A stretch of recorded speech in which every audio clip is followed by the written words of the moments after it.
नमस्कार दोस्तों, स्वागत है आपका हमारे YouTube चैनल जीके ट्रैकर पे।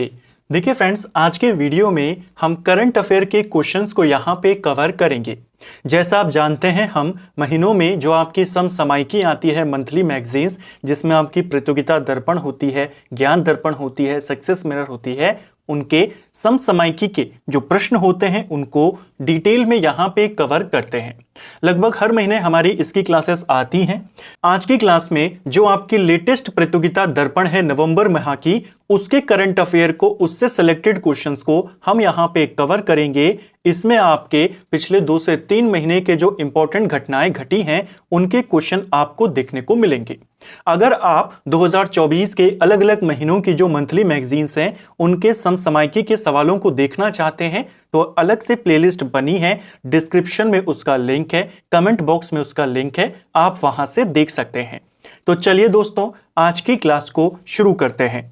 आज का हमारा पहला क्वेश्चन है, निम्नलिखित में से किस खेल को 2028 में होने वाले लॉस एंजलिस ओलंपिक खेलों में शामिल नहीं किया गया है?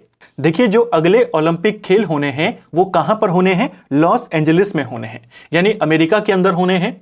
ओलंपिक खेलों में 5 इंपॉर्टेंट खेलों को शामिल किया गया है, यानी 5 नए खेलों को शामिल किया गया है, जिसमें सबसे इंपॉर्टेंट है हमारा क्रिकेट।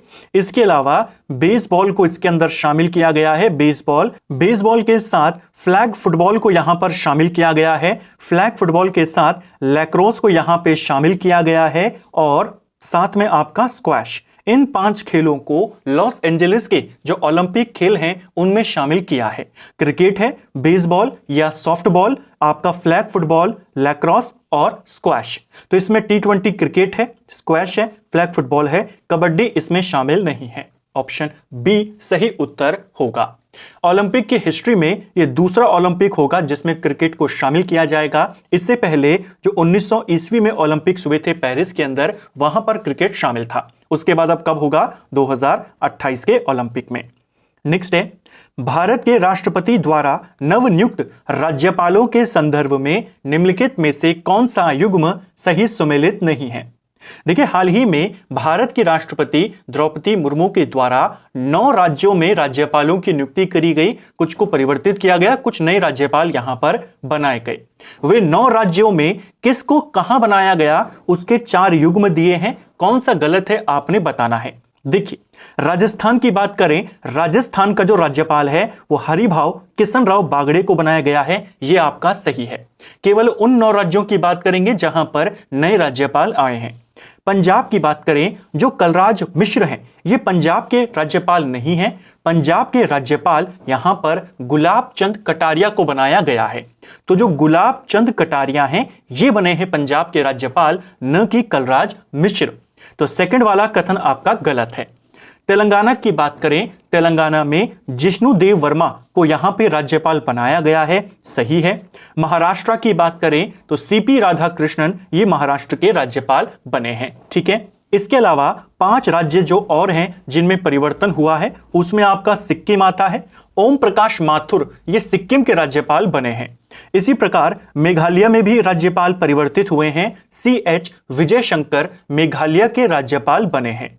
छत्तीसगढ़ की बात करें, छत्तीसगढ़ में रमन डेका यहां के राज्यपाल बने हैं और असम में लक्ष्मण प्रसाद आचार्य को राज्यपाल बनाया गया है। तो इन 9 राज्यों के राज्यपाल जो परिवर्तित हुए हैं या नए बने हैं आपको पता होने चाहिए। झारखंड में संतोष कुमार गंगवार बने हैं, इनको भी नोट करिए। सिक्किम में ओम प्रकाश माथुर, राजस्थान में हरिभाऊ किशनराव बागड़े, तेलंगाना में जिष्णु देव वर्मा, मेघालय में CH विजय शंकर, छत्तीसगढ़ में रमन डेका, महाराष्ट्र में CP राधाकृष्णन, पंजाब में गुलाब चंद कटारिया। गुलाब चंद कटारिया पंजाब के राज्यपाल और चंडीगढ़ के प्रशासक बने हैं, ठीक है। और असम के लक्ष्मण प्रसाद आचार्य, इनको ध्यान रखेंगे। बाकी जो हमारे इंपॉर्टेंट राज्य हैं, बाकी के जो राज्य हैं उनमें वही राज्यपाल कंटिन्यू करेंगे। जैसे हिमाचल में शिव प्रसाद शुक्ल बने हुए हैं, कर्नाटक में थावरचंद गहलोत हैं, केरल के अंदर मोहम्मद आरिफ खान हैं, मध्य प्रदेश में मंगूभाई छगन भाई पटेल हैं, उड़ीसा के रघुवर दास बने हुए हैं, तमिलनाडु में RN रवि हैं, उत्तराखंड में लेफ्टिनेंट जनरल गुरमीत सिंह बने हुए हैं और उत्तर प्रदेश में आनंदीबेन पटेल हैं। नेक्स्ट है, निम्नलिखित पुरस्कारों में से किसे राष्ट्रीय विज्ञान पुरस्कार में शामिल किया गया है? देखिए 2024 में राष्ट्रीय विज्ञान पुरस्कारों की शुरुआत यहां पर करी गई। इसी वर्ष इनकी शुरुआत करी गई। इन पुरस्कारों के अंतर्गत विज्ञान रत्न पुरस्कार, विज्ञान भूषण पुरस्कार, विज्ञान विभूषण पुरस्कार, विज्ञान श्री पुरस्कार, इनमें से किस किस को शामिल किया गया है? इनमें से केवल विज्ञान रत्न और विज्ञान श्री इनको शामिल किया गया है। तो पहला और चौथा इसका सही उत्तर यहां पे होगा। जो विज्ञान पुरस्कार है हमारे राष्ट्रीय विज्ञान पुरस्कार, इनकी शुरुआत 2024 से हुई है। जैसे मैंने आपको कहा, इसके अंतर्गत 4 कैटेगरी यानी 4 पुरस्कार दिए जाएंगे। पहला पुरस्कार होगा विज्ञान रत्न पुरस्कार, दूसरा होगा हमारा विज्ञान श्री पुरस्कार, तीसरा होगा विज्ञान युवा पुरस्कार और चौथा होगा विज्ञान टीम पुरस्कार। तो विज्ञान रत्न, श्री, युवा और टीम, ये 4 अवार्ड हैं। इसी साल से 2024 से ही इनको शुरू किया गया है। ठीक है, 4 श्रेणियों में इनको दिया जाएगा। इस साल पहले जो अवार्ड दिए गए वो राष्ट्रीय अंतरिक्ष दिवस कब मनाया जाता है? 23 अगस्त को मनाया जाता है राष्ट्रीय अंतरिक्ष दिवस। उस दिन ये अवार्ड दिए जाते हैं। ठीक है, जो विज्ञान रत्न पुरस्कार है यह इस बार का किसको मिला है? तो जो बेंगलुरु के एक प्रोफेसर है गोविंद राजन पद्माभान, उनको मिला है। ठीक है, जो विज्ञान श्री पुरस्कार है 13 विजेता इसके हैं। जो विज्ञान युवा पुरस्कार है वह 18 वैज्ञानिकों को मिला है और विज्ञान टीम पुरस्कार जो चंद्रयान 3 की टीम थी उसको मिला है। ठीक है, नेक्स्ट है समाचार की सुर्खियों में रहा BPALM रेगिमेन क्या है?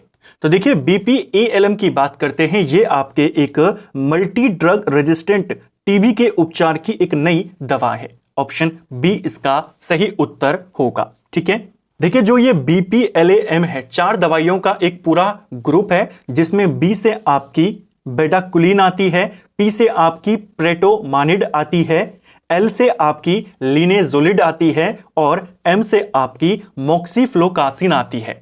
इन चारों का लगातार 6 माह तक सेवन करने से जो टीबी रोग है उसका उपचार यहां पर किया जाता है।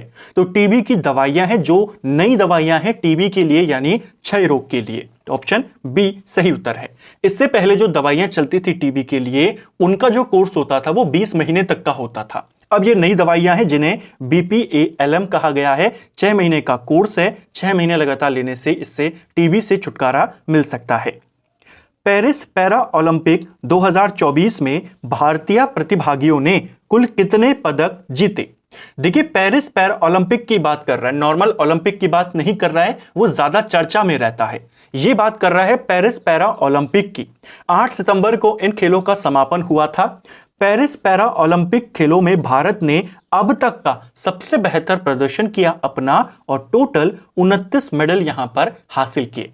अब तक का सबसे बेहतर प्रदर्शन, आप इससे भी आइडिया लगा सकते हैं कि पैरा ओलंपिक में आज तक भारत ने टोटल 60 मेडल यहां पर जीते हैं।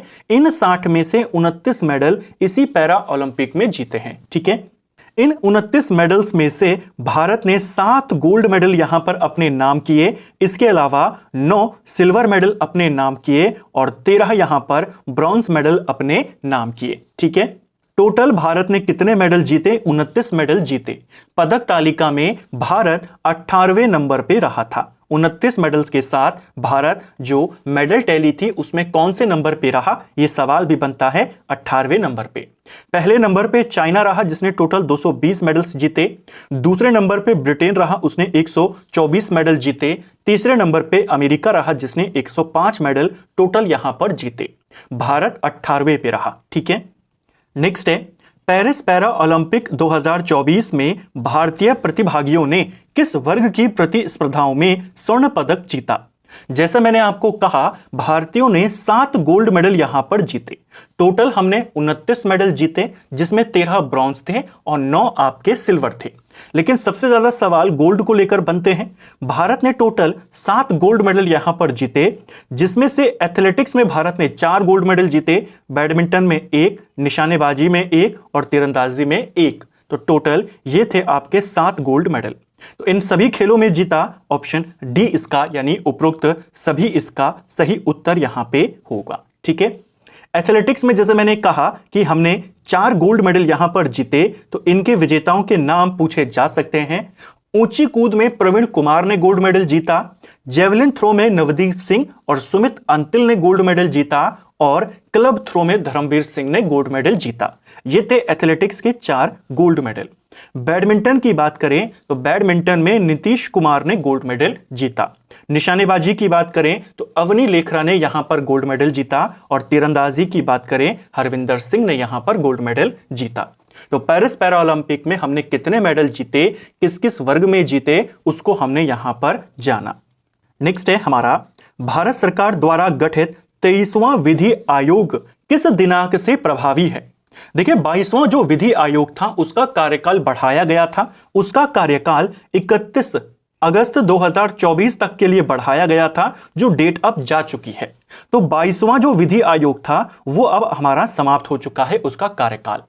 जो नया आयोग बना है 23वां विधि आयोग, ये प्रभावी होगा 1 सितंबर 2024 से। ऑप्शन सी इसका सही उत्तर होगा। विधि आयोग का गठन राष्ट्रपति करते हैं, इसमें एक अध्यक्ष और 4 सदस्य इसके अंदर शामिल होते हैं। जो 23वां विधि आयोग है इसके अध्यक्ष कौन होंगे, तो सुप्रीम कोर्ट के पूर्व जज बीपी सिन्हा इस आयोग के अध्यक्ष होंगे। तो एक नया आयोग बना है, 3 साल का इसका कार्यकाल है। 1 सितंबर 2024 से लेकर 31 अगस्त 2027 तक 23वां विधि आयोग अब काम करेगा, जिसके अध्यक्ष कौन है, बीपी सिन्हा। ठीक है। नेक्स्ट है, विश्व का पहला देश जिसने भविष्य में कृषि और सहायक क्रियाएं फार्मों पर कार्बन डाइऑक्साइड कर लगाने का निर्णय लिया है। तो दुनिया का पहला देश बना है जिसने कृषि और उससे जुड़ी जो क्रियाएं हैं उन पर कार्बन डाइऑक्साइड टैक्स लगाने का फैसला किया है। किस देश ने यह फैसला किया है? यह फैसला डेनमार्क ने किया है। ऑप्शन ए इसका सही उत्तर होगा। कब से लगाने की चर्चा है? 2030 से लगाने की चर्चा है। अगला, स्वभाव स्वच्छता संस्कार स्वच्छता अभियान निम्नलिखित में से किन स्तंभों पर आधारित है? देखिए हर साल आप जानते हैं 17 सितंबर से लेकर के 2 अक्टूबर तक पूरे देश में बड़े जोर शोर से स्वच्छता अभियान चलाया जाता है। अब की बार जो स्वच्छता अभियान चलाया गया उसका नाम रखा गया स्वभाव स्वच्छता संस्कार स्वच्छता, 17 सितंबर से 2 अक्टूबर के बीच में। ये जो अभियान था ये मुख्यतः 3 स्तंभों पर आधारित था। पहला था स्वच्छता की भागीदारी, दूसरा संपूर्ण स्वच्छता और सफाई मित्र सुरक्षा शिविर। तो ऑप्शन सी इसका सही उत्तर होगा। ये सवाल बन जाते हैं, जैसा आप देख सकते हैं बिल्कुल सिलेक्टेड क्वेश्चन यहां पर हैं, ऐसे क्वेश्चन जिनके एग्जाम में आने के चांसेस काफी ज्यादा हैं। अगर आप हमारी पिछली क्लासेस भी देखेंगे जो हमने ऐसे मंथली मैगजीन्स के करंट अफेयर को कवर किया है, काफी क्वेश्चन डायरेक्टली आपको एग्जाम में भी देखने को मिल जाते हैं। ये हमारी इस महीने की पहली करंट अफेयर की क्लासेस समसामयिकी की एक क्लास आपकी और आएगी, मैक्सिमम 2 भी हो सकती हैं, लेकिन कम से कम एक क्लास इसकी आपकी करंट अफेयर की और आएगी। नेक्स्ट है, केंद्र शासित प्रदेश अंडमान एवं निकोबार द्वीप समूह की राजधानी पोर्ट ब्लेयर का नाम बदलकर क्या कर दिया गया है? देखिए पोर्ट ब्लेयर अंडमान निकोबार की राजधानी थी, अब इसका नाम बदलकर श्री विजयपुरम कर दिया गया है। ऑप्शन ए हमारा सही उत्तर इसका होगा। ठीक है। अगला, दक्षिण पूर्व एशियाई का कौन सा देश प्रचंड तूफान यागी से प्रभावित हुआ था? तो कौन सा देश है जो हाल ही में एक तूफान जिसका नाम क्या है, यागी, इससे प्रभावित हुआ? देखिए यह टकराया किस देश के साथ? यह तूफान टकराया वियतनाम के साथ। प्रभावित होने वाले देशों में लाओस भी शामिल था और म्यांमार भी शामिल था, लेकिन जो सबसे इंपॉर्टेंट इंपैक्ट इसका हुआ वो कहां हुआ? वियतनाम में। ऑप्शन बी सही उत्तर होगा। तो जो तूफान आया था एक यागी, कहां पर आया? ये टकराया था वियतनाम से। लाओस और म्यांमार पर भी इसका प्रभाव पड़ा। सबसे ज्यादा जो इफेक्टेड एरिया हुआ वियतनाम की जो कैपिटल है हनोई, उस पर पड़ा। इस पूरे तूफान की वजह से लगभग 180 के आसपास लोग यहां पे मारे गए थे। भारत ने भी इस तूफान से राहत बचाव के कार्य यहां पर किए, जो लोग प्रभावित हुए उनके लिए सहायता करी। किस ऑपरेशन के माध्यम से? भारत ने करा ऑपरेशन सद्भाव के माध्यम से। ठीक है, क्वेश्चन बनेगा। नेक्स्ट है, निम्नलिखित कथनों पर विचार करें और सही कथन चुनें। चलिए देखते हैं। पहला, पुरातत्वविदों को हाल ही में हैदराबाद में नवपाषाण या युगीन दुर्लभ पत्थर के औजार मिले हैं, जिनसे ज्ञात हुआ कि हैदराबाद का इतिहास लगभग 6000 वर्ष पुराना है। सवाल बनेगा हाल ही में किस जगह से हमें नवपाषाण काल के दुर्लभ पत्थर के औजार मिले हैं? हैदराबाद से मिले हैं। और इससे यह माना गया कि ये जो हैदराबाद है इसका इतिहास लगभग 6000 साल पुराना है। नवपाषाण युग के अंतर्गत मानव पत्थर से बने औजारों और हथियारों को प्रयुक्त करते थे, यह भी आपका सही है। नाम ही पाषाण युग है, पाषाण युग यानी कि पत्थर के औजार ही उस समय चलते थे। ठीक है, तो जो औजार मिले हैं यहां से हमें वो कहां के हैं, कब के हैं, नवपाषाण काल के। ठीक है, तो दोनों कथन आपके यहां पे सही हो जाएंगे। अगला, ऑपरेशन सद्भाव का संबंध निम्नलिखित में से किससे है? तो अभी हमने ऊपर देखा जो ऑपरेशन सद्भाव है भारत सरकार द्वारा टाइफून यागी से आई भयंकर बाढ़ से प्रभावित लाओस, म्यांमार, वियतनाम में मानवीय सहायता और आपदा राहत पहुंचाने से है। तो जो तूफान आया था यागी, इससे सबसे ज्यादा प्रभावित हुआ वियतनाम, इंपैक्ट पड़ा लाओस और म्यांमार पे। भारत ने सहायता के रूप में एक ऑपरेशन के माध्यम से मदद करी जिसका नाम है ऑपरेशन सद्भाव। ऑपरेशन वगैरह आपसे पूछ लिए जाते हैं। नेक्स्ट है 30 अगस्त 2024 को सार्वजनिक क्षेत्र की किस कंपनी को नवरत्न कंपनी का दर्जा प्रदान किया गया? तो किस कंपनी को अभी अगस्त में नवरत्न कंपनी का दर्जा मिला? टोटल 4 कंपनियों को यह दर्जा दिया गया जिसमें रेलटेल निगम लिमिटेड है, राष्ट्रीय जल विद्युत निगम है, सतलुज जल विद्युत निगम है और भारतीय सौर ऊर्जा निगम है। यानी यहां पर आपका उत्तर क्या होगा? ऑप्शन डी इसका सही उत्तर है। इन चारों कंपनियों को नवरत्न कंपनी का दर्जा दिया गया। वर्तमान में अब अगर हम बात करते हैं नवंबर 2024 में नवरत्न कंपनियों की संख्या कितनी हो गई है? 25 हो गई है। ठीक है, पिछले साल ये 13 के आसपास थी, लेकिन अब कितनी हो गई है नवरत्न कंपनियां भारत में? 25 हो गई हैं। नवरत्न कंपनियां, महारत्न कंपनियां कैसे बनती हैं, क्या क्राइटेरिया है, उन सबको हमने हमारी ज्योग्राफी की जो डिटेल क्लास थी उसमें कवर किया था। भारत के उद्योग जब हमने देखे, बेसिकली जो नवरत्न कंपनियां हैं जब इनको नवरत्न का दर्जा मिल जाता है तो लगभग 1000 करोड़ तक ये बिना सरकार की पूर्व अनुमति के निवेश कर सकते हैं। काफी ज्यादा फायदे उसके अलावा इनको मिलते हैं। नेक्स्ट है, केंद्र सरकार ने अभी हाल ही में बायो E3 नीति जारी करी। इसके अंतर्गत E3 में निम्नलिखित में से क्या शामिल नहीं है? तो देखिए, बायोटेक्नोलॉजी से संबंधित भारत सरकार ने एक नई नीति को जारी किया है। जैव आधारित उत्पादों के समर्थन में, उनको बढ़ावा देने के लिए, उनकी गुणवत्ता में सुधार करने के लिए जो ये बायो E3 है इसकी शुरुआत करी गई है। इस नीति को मंजूरी मिली है। इसमें जो ये E3 है, ये 3 E है यहां पर। इसमें एक E है जो इकोनॉमी को दर्शाता है, दूसरा E इन्वायरमेंट को दर्शाता है और तीसरा E एम्प्लॉयमेंट को दर्शाता है। तो अर्थव्यवस्था, पर्यावरण और रोजगार E3 के अंतर्गत आते हैं। एनर्जी इसमें शामिल नहीं है। ऑप्शन डी सही उत्तर होगा। कई बार जो ऐसी नई योजनाएं आती हैं उनमें ऐसे जो शब्द होते हैं उनकी फुल फॉर्म या उनके वर्ड का मतलब पूछ लिया जाता है। ठीक है, इस योजना का पूरा नाम है बायोटेक्नोलॉजी फॉर इकोनॉमी, एनवायरमेंट और एम्प्लॉयमेंट। ठीक है, निम्नलिखित में से किस देश की सरकार ने कर्मचारियों की सेवानिवृत्त आयु को बढ़ाने का निर्णय लिया है? तो किस देश में हाल ही में रिटायरमेंट की एज को बढ़ा दिया है? ऐसा जब फ्रांस में किया गया था तब भी सवाल बना था, दोबारा बन सकता है। अब की बार ये किया है चाइना ने। ऑप्शन बी सही उत्तर होगा। जो रिटायरमेंट एज थी पुरुषों की वो पहले 60 वर्ष की उम्र थी, जिसे बढ़ाकर अब 63 वर्ष कर दिया गया है। ठीक है, महिलाओं की उम्र भी यहां पर बढ़ाई गई है। जो व्हाइट कॉलर जॉब में काम करती हैं महिलाएं, उनकी रिटायरमेंट की उम्र 55 से बढ़ाकर 58 कर दी है और जो ब्लू कॉलर जॉब करती हैं उनकी उम्र 50 से बढ़ाकर 55 कर दी है रिटायरमेंट की। ठीक है, नेक्स्ट है, भारत की पहली नमो भारत रैपिड रेल निम्नलिखित में से किस रूट पर चलाई गई? 16 सितंबर 2024 को इस रेल का उद्घाटन किया गया था प्रधानमंत्री के द्वारा। भारत की पहली नमो भारत रैपिड रेल, इसे चलाया गया भुज और अहमदाबाद के बीच में। ऑप्शन सी इसका सही उत्तर होगा। इस रेल का, ये जो नमो भारत रैपिड रेल है, इसका जो पहला नाम था वो था वंदे भारत मेट्रो। वंदे भारत मेट्रो इसका पूर्व नाम था। अब नया नाम क्या है? नमो भारत रैपिड रेल। ठीक है, सितंबर 2024 में क्वाड शिखर सम्मेलन किस देश में संपन्न हुआ है? तो हाल ही में क्वाड का शिखर सम्मेलन, छठा शिखर सम्मेलन यहां पर संपन्न हुआ। 21 सितंबर को इसका आयोजन हुआ था और यह आयोजन अमेरिका में हुआ था। ऑप्शन बी सही उत्तर होगा। जो क्वाड है 4 देशों का एक समूह है जिसमें भारत है, ऑस्ट्रेलिया है, जापान है और अमेरिका शामिल है। इनका छठा शिखर सम्मेलन था। 2017 में यह अस्तित्व में आया था क्वाड, और छठा शिखर सम्मेलन इसका अमेरिका में हुआ। बेसिकली ये जो छठवां वाला सम्मेलन था इसने भारत में होना था, लेकिन अमेरिका के अनुरोध पर यह कहां हुआ? अमेरिका में हुआ।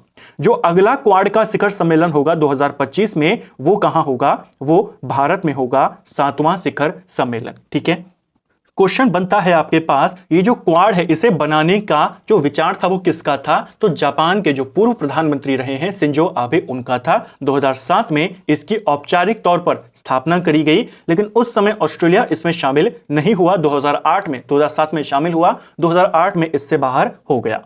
उसके बाद जो क्वाड था वो पूरी तरीके से निष्क्रिय हो गया। 2017 में इसे पुनर्जीवित किया गया। ठीक है, कृषि मंत्रालय द्वारा जारी 2023-24 के अंतिम आंकड़ों के अनुसार देश में खाद्यान्नों का कुल कितना उत्पादन रहा?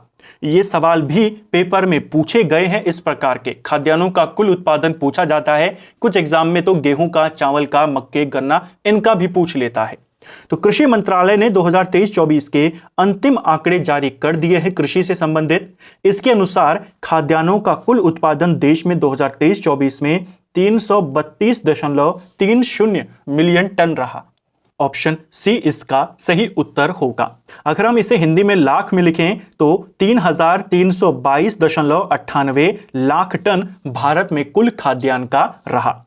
पिछले वर्ष कितना था? पिछले वर्ष जो था लगभग 329.7 मिलियन टन था। अब की बार कितना है? 332.30 मिलियन टन। चावल की बात करते हैं, चावल का कुल कितना उत्पादन रहा 2023-24 में? ये रहा 1,378.25 लाख टन, ये चावल का रहा। पिछले साल ये 1357 रहा था। तो चावल का भी बढ़ा, ये रिकॉर्ड रहा, अब तक इतना कभी नहीं हुआ। ये वाला भी रिकॉर्ड रहा। यहां पे गेहूं की बात करें, गेहूं का पिछले वर्ष 1105 लाख टन था, अब की बार 1132.92 लाख टन यहां पे हो गया। इसमें भी रिकॉर्ड यहां पर बना। मोटे अनाज में थोड़ी सी गिरावट आई। पिछले साल 573 लाख टन था, अब की बार 569 लाख टन था, पॉइंट में 36। ठीक है, कुल दलहन का पूछा जाता है। कुल दलहन का उत्पादन कितना हुआ? अब की बार 242.46 लाख टन। पिछली बार कितना था? पिछली बार 260 लाख टन के करीब था। आपको करंट वाला डेटा विद पॉइंट्स के साथ याद करना है, बाकी पिछले वर्ष का आपको मोटा मोटा याद कर लेना है। कुल तिलहन की बात करें, तिलहन का उत्पादन भी गिरा। इस साल 396 लाख टन 69 यहां पर हुआ, 396.69 लाख टन हुआ, जबकि पिछले साल ये 413 लाख टन था। ठीक है, नेक्स्ट है, भारतीय रेलवे बोर्ड के नए अध्यक्ष और मुख्य कार्यकारी अधिकारी कौन बने हैं? तो रेलवे बोर्ड के नए चेयरमैन और सीईओ दोनों एक ही पद हैं, एक ही व्यक्ति के पास होते हैं। अभी हाल ही में नए अध्यक्ष और नए मुख्य कार्यकारी अधिकारी बने हैं सतीश कुमार। ऑप्शन सी इसका सही उत्तर होगा। 1 सितंबर 2024 को इन्होंने अपना पद यहां पे संभाला। रेलवे बोर्ड के हिस्ट्री के अंदर ये पहले दलित अध्यक्ष और पहले दलित सीईओ हैं। ठीक है, यानी इस पद पर पहुंचने वाले ये पहले दलित व्यक्ति हैं। सवाल बन सकता है। इसके अलावा कुछ और इंपॉर्टेंट नियुक्तियां हैं जो पेपर में पूछी जाती हैं। आपके पास बनेगा जो नारकोटिक्स कंट्रोल ब्यूरो है यानी एनसीबी, इसके नए महानिदेशक कौन बने हैं? इसके नए महानिदेशक बने हैं अनुराग गर्ग, इनको ध्यान रखेंगे। इसके अलावा जो राष्ट्रीय सुरक्षा गार्ड होता है यानी एनएसजी, इसके जो महानिदेशक हैं वो कौन बने हैं? इसके महानिदेशक श्री श्रीनिवासन बने हैं। ठीक है, इसके अलावा हाल ही में भारत के एक पड़ोसी देश में नए राष्ट्रपति भी बने हैं। श्रीलंका में अनुराग कुमार दिसानाइके वहां के राष्ट्रपति बने हैं। इसको भी आपने ध्यान रखना है। हमारे संसद में 3 इंपॉर्टेंट समितियां होती हैं। एक होती है प्राक्कलन समिति, एक होती है लोक लेखा समिति और एक होती है सार्वजनिक उपक्रमों की समिति। इनके अध्यक्षों की, नए अध्यक्षों की नियुक्ति लोकसभा अध्यक्ष ने कर दी है। जो प्राक्कलन समिति है इसका अध्यक्ष संजय जायसवाल को बनाया गया है। जो लोक लेखा समिति है इसका अध्यक्ष केसी वेणुगोपाल को बनाया गया है और जो सार्वजनिक उपक्रमों की समिति है उसका अध्यक्ष बैजयंत पांडा को बनाया गया है। इनको भी ध्यान रखेंगे। हाल ही में भारत के नए एयर चीफ मार्शल भी बने हैं यानी वायुसेना प्रमुख बने हैं, उनका नाम भी पूछा जाएगा। Air chief marshal Amarpreet Singh Bharat के नए वायुसेना प्रमुख हैं, उनको भी ध्यान रखेंगे। ठीक है, तो फ्रेंड्स ये था हमारा आज का वीडियो जिसमें हमने करंट अफेयर से जुड़े हुए 20 इंपॉर्टेंट सवालों को यहां पे कवर किया। बिल्कुल सिलेक्टेड क्वेश्चंस थे, ऐसे क्वेश्चंस थे जिनके आने के चांसेस बहुत ज्यादा हैं एग्जाम में, जैसे आपके हर बार एग्जाम में आ जाते हैं। इसकी एक क्लास और आपकी आएगी अगले कुछ दिनों में, जिसके बाद आपके जो मंथली मैगजीन्स हैं आपको उनको पढ़ना नहीं पड़ेगा, उनके समसामयिकी के क्वेश्चन या उनकी थ्योरी से जो करंट अफेयर के क्वेश्चन बन सकते हैं वो यहीं पे कवर हो जाएंगे इसी सीरीज के माध्यम से। उम्मीद करता हूं आपको आज का वीडियो पसंद आया होगा। अगर आपको ये वीडियो पसंद आई है तो वीडियो को लाइक करें, चैनल पर नए हैं तो सब्सक्राइब करें, अपने दोस्तों के साथ वीडियो को शेयर जरूर करें। वीडियो आपको कैसा लगा कमेंट बॉक्स में हमें जरूर बताएं। Thank you friends.